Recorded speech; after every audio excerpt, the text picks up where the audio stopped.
할렐루야. 오늘은 분명한 증거, 다친 마음이라는 제목으로 은혜를 나눕니다. 우리 인사합니다. 사랑하고 축복합니다. 사랑하고 축복합니다. 아멘.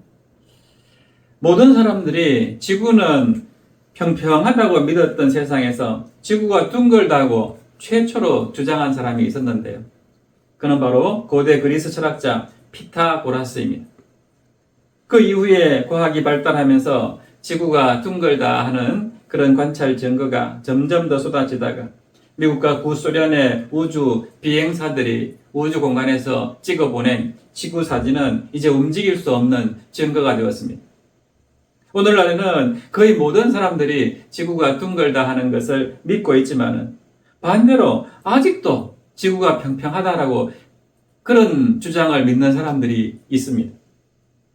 이들은 지구가 둥글다는 관찰 증거는 잘못된 것이고 잘 살펴보면 그 반대의 증거를 찾을 수 있다라고 이야기합니다. 그래서 우주에서 찍어보냈다는 사진은 미국 정부와 CIA, FBI 그리고 나사가 공모해서 미국 국민을 속이기 위해서 조작한 것이라고 주장합니다. 이런 주장을 믿는 사람이 과연 얼마나 있을까 생각하지만요. 과학 잡지인 내셔널 지오그래픽에 따르면은 미국 인구의 2% 이상이 이 지구 평면성을 서로를 믿고 있다고 합니다. 지금 2%면요, 계산을 해보니까 약 700만 명 정도가 이것을 믿는다는 이야기입니다. 특히 유튜버 등을 많이 접한 20대에서는 그 비율이 무려 4%까지 올라간다고 합니다. 이런 류의 음모론이 미국에는 많이 있다고 합니다. 나사의 달 착륙이나 인공위성도 다 조작된 것이라고 믿고 지구는 속이 텅 비어있고 그 안에는 고도로 발달한 어떤 문명이 존재한다고 믿고 있답니다. 이런 엉터리 주장을 믿는 사람들이 적지 않은데요.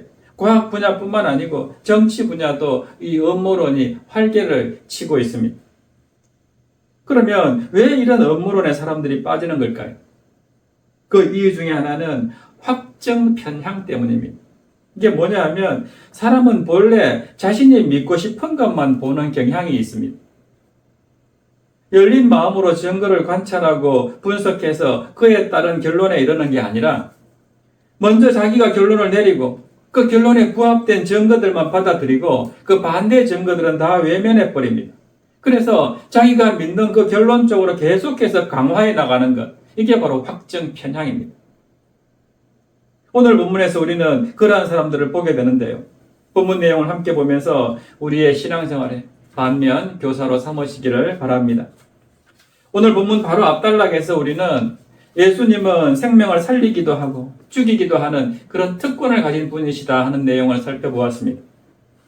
그것은 하나님만이 가지신 특권인데 예수님은 하나님으로부터 이 살리기도 하고 죽이기도 하는 생명의 특권을 부여받았다라고 증거하였습니다. 예수님의 이 엄청난 주장에 유대인들은 당황했습니다. 그리고 반발했습니다. 갈릴리 촌놈 출신이 감히 하나님과 동격으로 이야기한다니까 너무너무 불쾌했던 것이죠. 받아들일 수가 없었습니다. 그래서 메시아 되심을 인정하지 않았습니다. 이에 예수님은 오늘 본문 말씀을 통해서 자신이 하나님의 아들이 되시는 증거를 세 가지로 말씀하십니다. 세례 요한을 통해서 또 예수님이 행하신 수많은 기적을 통해서 그리고 성경 말씀을 통해서 증거하고 있다라고 말씀합니다. 먼저 세례 요한을 통해서 증거하시는 내용을 보겠습니다. 33절 말씀 보세요. 너희가 요한에게 사람을 보내매 요한이 진리에 대하여 증언하였느니라. 이 말씀은 요한복음 1장 19절 이하에 기록된 내용인데요. 세례 요한이 회개 운동을 일으켰을 때 수많은 사람들이 회개하고 그에게 나와서 세례를 받았습니다. 사람들은 세례 요한이 구약의 선지자들이 예언했던 바로 그 메시아인 줄 알고 따랐습니다. 이때 제사장들은 사람을 요한에게 보내서 우리가 기다리던 메시아가 바로 당신이냐 하고 묻습니다. 이것은 사람들이 요한을 메시아로 알 정도로 그를 신뢰하고 있었기 때문입니다. 그렇게 사람들의 지지를 받았던 세례 요한의 증거가 무엇입니까? 요한복음 1장 20절과 23절에 보면은 이렇게 기록되어 있습니다. 나는 그리스도가 아니다. 다만 주의 길을 굽게 하라고 광야에서 외치는 자의 소리로라 라고 이렇게 말씀합니다. 무슨 말입니까? 세례 요한은 자기는 메시아가 아니라 그저 메시아의 길을 예비하는 자, 준비하는 자일 뿐이라는 것입니다. 그 세례 요한이 예수님을 향해서 뭐라고 증언합니까? 요한복음 1장 29절과 30절 말씀 보세요. 이튿날 요한이 예수께서 자기에게 나오심을 보고 이르되 보라, 세상 죄를 지고 가는 하나님의 어린 양이로다. 내가 전에 말하기를 내 뒤에 오는 사람이 있는데 나보다 앞선 것은 그가 나보다 먼저 계심이라 한 것이 이 사람을 가리키니라. 아멘. 이렇게 세례 요한은 예수님이 유대인들이 그렇게 간절히 기다리던 메시아시다라고 분명하게 증거했습니다. 이렇게 하나님의 아들 메시아가 바로 이 예수님이라 하는 것을 세례 요한이 가리켰는데요. 이 말씀을 가지고 그린 그림이 있습니다. 마티아스 그룬왈드라는 화가가 그린 세례 요한이라는 작품이 있습니다. 화면에 있는 그림을 보세요. 이 그림의 가운데에는 예수님이 십자가에 달려 있고 그 오른쪽에는 세례 요한이 서 있습니다. 그런데 그가 오른손으로 예수님을 가리키고 있습니다. 이게 바로 오늘 본문에 좀 전에 읽어드렸던 그 말씀. 나보다 앞선 것은 그가 바로 나보다 먼저 계심이라 한 것이 이 사람을 가리킴이라. 이분이 바로 메시아다 하는 것을 세례 요한이 가리키고 있는 장면입니다.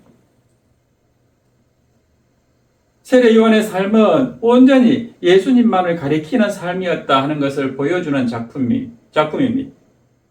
그렇습니다. 사람에게 가장 영광스러운 일이라면 그것은 바로 예수님을 가리키는 삶입니다. 그래서 예수님은 그를 여자가 낳은 자 중에 가장 큰 자다라고 칭찬하셨습니다.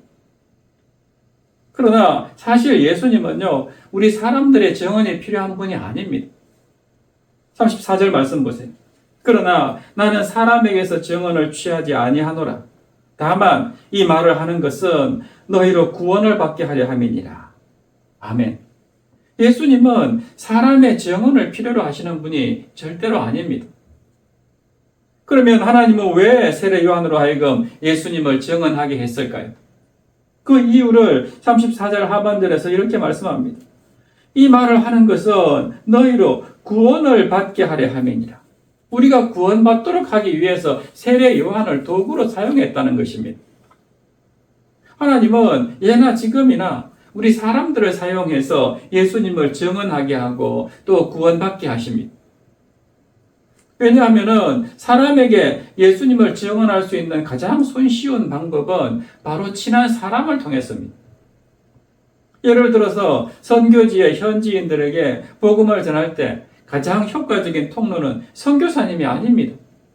현지 사람입니다. 그래서 선교사들은 현지인 지도자가 세워지면 떠나는 겁니다. 여러분 자신을 생각해 보세요. 여러분이 예수님을 믿게 된 통로가 무엇입니까?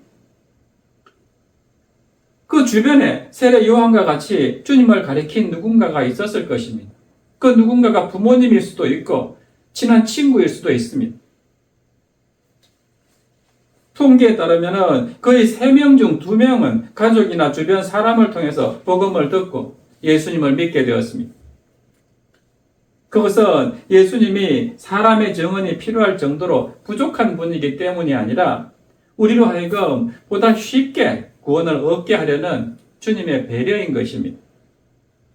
이렇게 사람은 예수님을 증언하는 첫 번째 증인임을 알고 우리도 세례 요한처럼 예수님에 대해서 분명하게 알고 또 담대하게 예수님을 증언함으로써 이 땅을 하나님의 나라로 만들어가는 그리스도인들 다 되시기를 바랍니다. 그런가 하면 예수님이 하나님의 아들이시다 하는 또 한 가지 증거는요, 예수님이 행하신 수많은 기적들이 바로 그 증거였습니다. 36절 말씀 보세요. 내게는 요한의 증거보다 더 큰 증거가 있으니 아버지께서 내게 주사 이루게 하시는 역사, 곧 내가 하는 그 역사가 아버지께서 나를 보내신 것을 나를 위하여 증언하는 것이요. 아멘. 예수님이 이 땅에 계실 때 하신 모든 일은 자신이 메시아 되심을 나타내는 증거다 하는 것입니다. 예수님이 행하신 수많은 기적들, 우리가 가나에서 행하셨던 첫 번째 기적, 표적, 바로 물로 포도주를 만드신 것, 또 죽은 자를 살리시고 38년 된 안전뱅이를 일으키시고 문둥병자, 중풍병자, 맹인, 귀머거리, 혈루병 걸린 사람, 귀신 들린 사람들, 이 많은 사람들을 내쫓고 고치고 심지어 폭풍과 바람까지도 잔잔하게 하셨던 그런 능력들을 우리는 복음서를 통해서 볼 수가 있습니다. 이것은 하나님만 하실 수 있는 능력이었습니다. 그리고 보리떡 5개와 물고기 2마리로 남자만 5,000명을 먹이고도 12강주리가 넘도록 거두었다는 것, 이것은 창조주 하나님만이 하실 수 있는 능력입니다. 그런데도 공간 복음서에 보면요, 바리새인들은 예수님에게 계속해서 당신이 하나님의 아들이다 하는 그런 표적을 보이라고 요구를 합니다. 더 이상 어떤 표적을 보여줘야지 예수님이 하나님의 아들임을 믿을까요? 죽은 사람까지 살리는 것을 보여주었는데도 도대체 안 믿으면 어떤 표적을 더 보여줄 수 있습니까? 이것은 안 믿으려고 때를 쓰는 자에게는 어떤 놀라운 기적을 보여주어도 소용이 없다 하는 것입니다. 그게 서두에서 말씀드렸던 확정 편향입니다. 내가 믿고 싶은 것만 믿으려고 하는 것입니다. 지구가 아무리 둥글다 해도 나는 지구는 평평하다, 둥글다는 사진은 다 조작된 것이다, 이렇게 믿는 것입니다.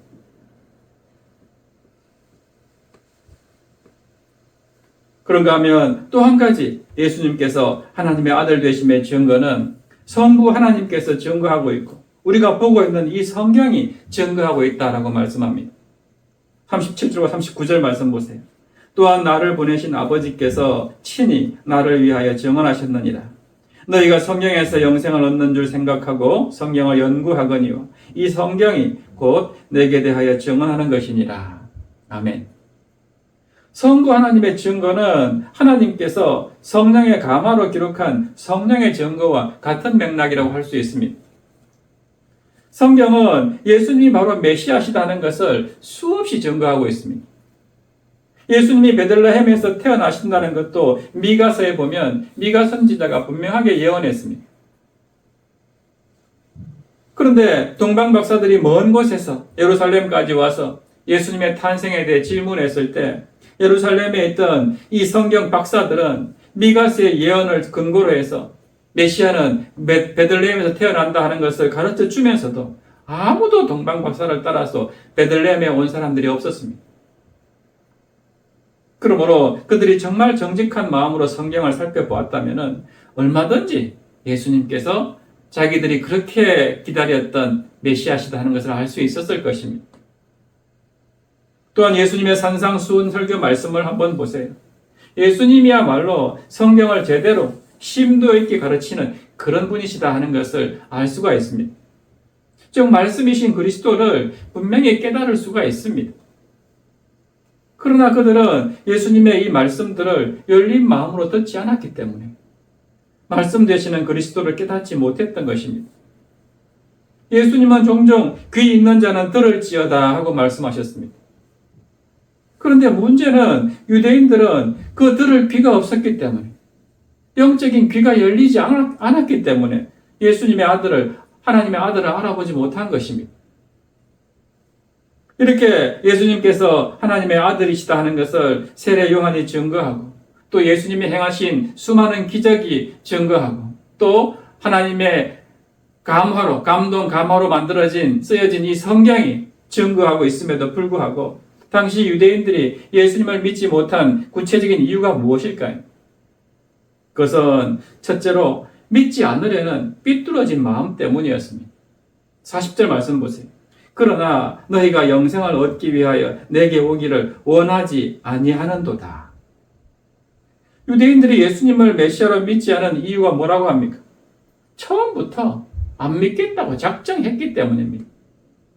그래서 예수님을 신성 모독죄, 네가 하나님의 아들이라 한다고 어떻게 하나님을 동격으로 생각할 수 있냐고. 그래서 예수님을 그 신성, 하나님을 모독한다는 죄를 씌워가지고 십자가에 죽이지 않습니까? 아무리 성경에서 밝히 증거하고 그렇게 세례 요한이 외치고 예수님께서 수많은 기적을 보여주었어도 그들은 믿지 않았던 것입니다. 이것은 오늘 우리도 마찬가지입니다. 안 믿겠다고 작정한 사람들한테는 어떤 증거를 갖다 대도 소용이 없습니다. 예전에 가수 타블로가 미국의 명문대 스탠포드 대학을 졸업했다고 하니까 많은 사람이 믿지 않았습니다. 오히려 학력을 위조했다면서 타블로를 공격했습니다. 그러자 타블로는 학교 성적표를 증거로 제시하고 기숙사 사진까지 증거로 제시했습니다. 그런데도 사람들은 믿지 않았습니다. 이 문제로 MBC에서 미국 스탠포드 대학을 찾아가서 취재까지 해서 결국 타블로의 말이 맞다고 방송에 나오기도 했습니다. 그런데도 사람들은 안 믿습니다. 나중에는 경찰이 나서서 조사했는데 타블로의 학력이 맞다라고 발표를 했습니다. 그런데도 사람들은 안 믿습니다. 결국 이 안 믿는 사람들이 문제를 자꾸 확대시켜서 법정에까지 가게 됐습니다. 그리고 법정에서 타블로의 학력이 사실이라고 최종 확정 선고를 내렸습니다. 그리고는 타블로의 학력을 부정한 사람들은 벌금형과 실형까지 받게 되었습니다. 그런데 실형을 받은 사람들이 결국 믿게 되었을까요? 그들은 법원에 제출된 증거들도 끝까지 믿지 않았다고 합니다. 이렇게 삐뚤어진 마음에는요, 절대로 믿음이 들어갈 수 없습니다. 이런 사람들이 하나님의 아들이 예수님이다라고 가르쳐 준다 해서 믿겠습니까? 그냥 소설이라고 그럽니다. 성경 자체를 완전히 부정합니다. 지금 유대인들은 처음부터 예수님을 안 믿겠다고 작정했기 때문에 그 어떤 증거를 갖다 들이대도 소용이 없었던 것입니다. 두 번째로 유대인들이 예수님을 메시아로 믿지 않은 이유는요, 그들이 하나님을 사랑하는 마음이 없었기 때문입니다. 42절 보세요. 다만 하나님을 사랑하는 것이 너희 속에 없음을 알았노라. 믿음은 사랑이라고 할 수 있습니다. 믿는다는 것은 사랑한다는 말과 같은 의미입니다. 그러므로 사랑하게 되면은 그 사람을 믿는 게 정상이고 당연합니다. 반대로 사랑하지 않으면은 그 사람을 믿지 못합니다. 내가 어떤 사람을 믿지 못한다고 하면 대부분 그 사람을 사랑하지 않기 때문입니다. 그러나 반대로 내가 그 사람을 정말 사랑하면요, 다른 사람은 그 사람 말을 안 믿어도 나는 그 사람 말을 믿습니다. 내가 너무너무 사랑하는 사람이기 때문에. 예컨대 너무너무 사랑하는 부부가 있는데 어느 날 누군가 전화가 와서 당신 남편의 외도 현장을 목격했다고 하면요, 그 말이 사실이라 하더라도 자기 눈으로 보기 전까지는 안 믿습니다. 그만큼 남편을 사랑했고 지금도 사랑하고 있기 때문입니다. 또 내 자식이 누군가를 해코지해서 지금 경찰서에 잡혀있다 하는 말을 들어도 부모는 자기 눈으로 보기 전까지는 그 말을 믿지 않습니다. 보이스피싱처럼 생각합니다. 왜 그렇습니까? 자식을 너무너무 사랑하기 때문입니다. 내 자식은 절대로 그런 행동을 할 자식이 아니라고 믿기 때문입니다. 지금 유대인들은 하나님을 사랑하지 않기 때문에, 하나님을 사랑하는 마음이 없기 때문에 믿지 못하고 그분의 말씀에 순종하지 못하는 것입니다. 또 한 가지 유대인들이 예수님을 믿지 않은 이유는요, 자기 영광이 목적이었기 때문입니다. 44절 말씀 보세요. 너희가 서로 영광을 취하고 유일하신 하나님께로부터 오는 영광은 구하지 아니하니 어찌 나를 믿을 수 있느냐. 자기 영광을 구하는 마음, 자기 중심적인 사고, 또 독선적인 마음, 자기 연민, 자기 도피, 자기 교만, 이러한 것들 때문에 믿음을 가지지 못하는 것입니다. 유대인들, 특히 바리새인들은 열심히 말씀을 읽고 연구했지만 실상은 하나님을 사랑하고 하나님께 순종하기 위한 그런 목적이 아니었습니다. 그들은 자신들의 종교적인 신분과 지위를 유지하는 것이 진짜 목적이었고, 종교적으로 그렇게 열심히 헌금도 드리고 기도하는 것처럼 보인 것은 다 세상 사람들로부터 존경받고 인정받고 칭찬받기 위한 자기 영광을 추구하는 것이 목적이었습니다. 그런데 예수님께서 오셔가지고 내가 메시아다, 내가 하나님의 아들이다 그러면서 온갖 기적과 표적을 보여주면서 사람들의 지지와 인기를 끌게 되니까 어떻게 됩니까? 자기 지위가 지금 예수님만 다 빼앗겨버린 것입니다. 사람들이 예수님만 따라갑니다. 그전에는 종교 지도자들이 그렇게 인정받고 사람들의 시선을 받았는데, 이제는 사람들이 전부 예수님만 주목합니다. 그러니까 어떻게 됩니까? 저 사람이 메시아라 하더라도 살려둬서는 안 되겠다는 이런 마음을 먹게 되는 것이죠. 내 자리가 위태롭다는 것이죠. 이게 바로 세상 영광을 추구했던 유대인들의 모습이었습니다. 세상에서 그저 잘 먹고 잘 사는 그 이상은 마음에 없었습니다. 그래서 누가복음 16장 14절에 보면은 바리새인들은 돈을 좋아하는 자들이다라고 기록하고 있습니다. 그들에게는 그저 세상 영광을 추구하는 마음뿐이었습니다. 그런데 말로는 하나님의 영광 그렇게 말하고 말로는 하나님의 중심 이런 말을 썼다 하는 것이죠. 오늘날 우리 교회도 마찬가지다 하는 생각이 듭니다. 자기를 알아주지 않으면 다른 교회 간다고 합니다. 헌금도 누가 얼마 했다고 광고해 주어야 헌금하지 광고하지 않으면 헌금도 하지 않으려고 합니다. 하나님 보고 헌금하는 것이 아니라 사람 보고 헌금하는 것입니다. 박수 소리가 시원치 않으면 성가대할 기분이 안 난다고 합니다. 그래서 오늘날 교인들은 만날 때마다 관심을 보여주어야 하고 조그마한 것이라도 칭찬해 주어야 한다는 것입니다. 뭐라도 칭찬하고 인정해 주지 않으면 그렇게 믿음 좋아 보이던 사람이 그만 믿음이 시들해지고 칭찬해 주지 않고 가만히 있으면 이 교회는 사랑이 없네, 교만하네, 사람을 알아주지 않네 그러면서 다른 교회로 떠나간다는 것입니다. 우리의 자화상이 이렇다는 것입니다. 그러나 우리가 분명히 알아야 하는 것은 사람들의 인기나 영광은 그저 마약과 같다는 것을 알아야 됩니다. 한번 맛들이면 빠져나오기 힘듭니다. 그래서 마귀는 칭찬과 성공과 인기라는 이런 마약으로 사람들을 올가매려고 합니다. 하나님의 영광을 핑계로 자기 영광을 추구하도록 우리를 꼬드기는 것입니다. 그러므로 우리는 나를 알아달라, 나를 인정해달라 그런 자신의 영광 추구는 결국 나의 믿음을 떨어뜨리려는 마귀의 장난임을 알고 조심해야 됩니다. 그래서 예수님은 이렇게 말씀하십니다. 41절 보세요. 나는 사람에게서 영광을 취하지 아니하노라.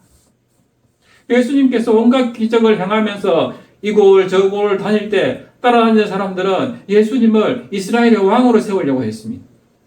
그런 움직임이 있을 때마다 예수님은 그곳을 떠나가셨습니다. 사람의 영광을 취하지 않았습니다. 홀로 한적한 곳에 가셔서 기도하셨습니다. 참된 신자는 하나님이 나를 인정해 주시면 만족합니다.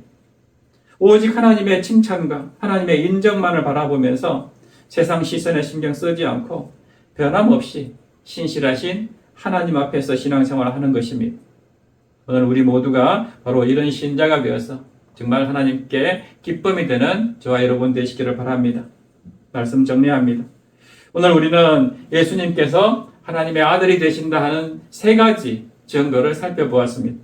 세례 요한이 증거하였고 예수님이 행하신 수많은 기적들이 이것을 증거하고 있고 또 성령의 감화로 기록된 성경 말씀이 예수님은 메시아시다 하는 것을 증거하고 있습니다. 그런데도 불구하고 사람들이 믿지 않은 이유가 무엇이었습니까? 첫째로 믿지 않으려고 작정한 그런 삐뚤어진 마음 때문이었습니다. 확정 편향적인 그런 사고방식 때문이었습니다. 두 번째로 하나님을 사랑하는 마음이 없었기 때문입니다. 하나님을 사랑했다면 믿지 않을 수가 없죠. 세 번째로 말로만 하나님의 영광을 외치고 사실은 자기 욕심, 자기 영광을 추구했기 때문에 예수님이 메시아다 그러면 자기 지위가 흔들리고 자기 인기가 빼앗기기 때문에 믿지 않았던 것입니다. 의도적으로 믿지 않았던 것입니다. 오늘 우리 가운데는 이런 사람이 아무도 없기를 바랍니다. 예수님만이 길이요 진리요 생명이심을 분명히 기억하고 세례 요한처럼 오직 주님을 증거하면서 그리스도인으로서 분명한 정체성을 가지고 그렇게 살아가는 저와 여러분 되시기를 주님의 이름으로 축원합니다. 그래서 이 시간 우리 함께 찬양할 것은요. 주님은 산과 같은 분이십니다.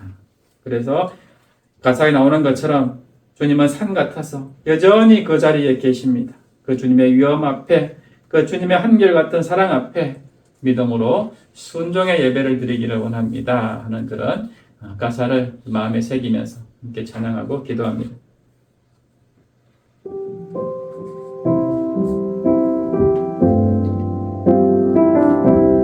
안개가 날 가리워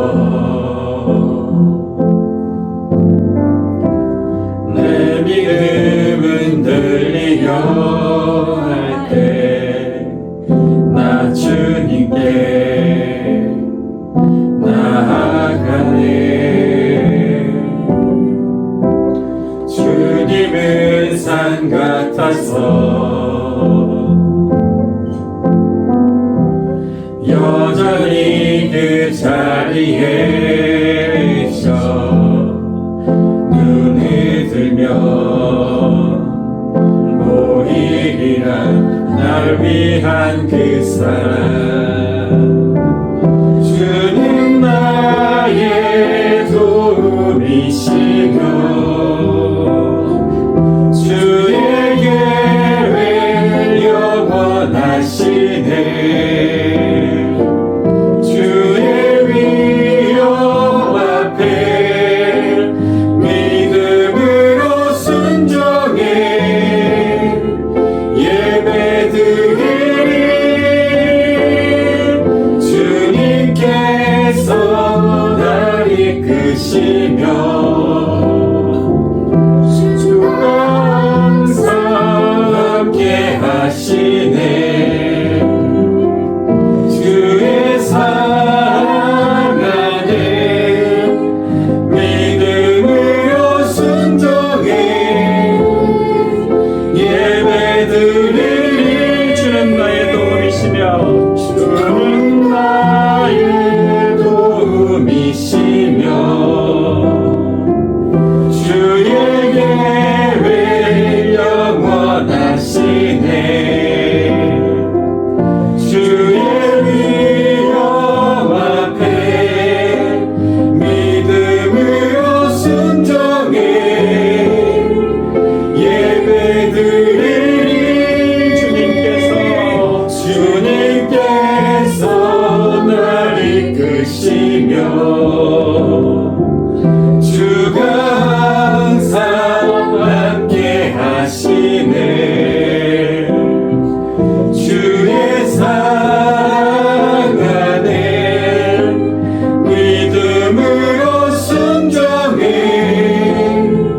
예배드리리. 영원히 아멘. 우리 함께 기도했으면 좋겠습니다. 살아계신 하나님 아버지, 하나님의 자녀라고 하면서도 그리스도인이라고 하면서도 하나님의 영광이 아니라 자기 영광을 구하는 모습이 오늘 우리에게도 있음을 고백합니다. 입술로는 하나님을 사랑한다고 하면서도 하나님보다 세상을 더 사랑하고 살고 있음을, 그렇게 살고 있음을 고백합니다. 아버지, 우리를 불쌍히 여겨주시옵소서. 우리를 긍휼히 여겨주시옵소서. 우리 이런 마음으로 함께 주님 이름 부르시며 기도합니다. 주여, 살아계신 하나님 아버지, 정말 우리가 하나님의 자녀라고 하면서도, 정말 그리스도인이라고 하면서도, 구원받은 하나님의 백성이라고 하면서도 하나님의 영광이 아니라 내 영광을 더 먼저 구하고 내가 더 이 땅 가운데서 높아지기를 원하고 내가 더 인정받고 칭찬받기를 원하는 그런 삶을 살고 있음을 고백합니다.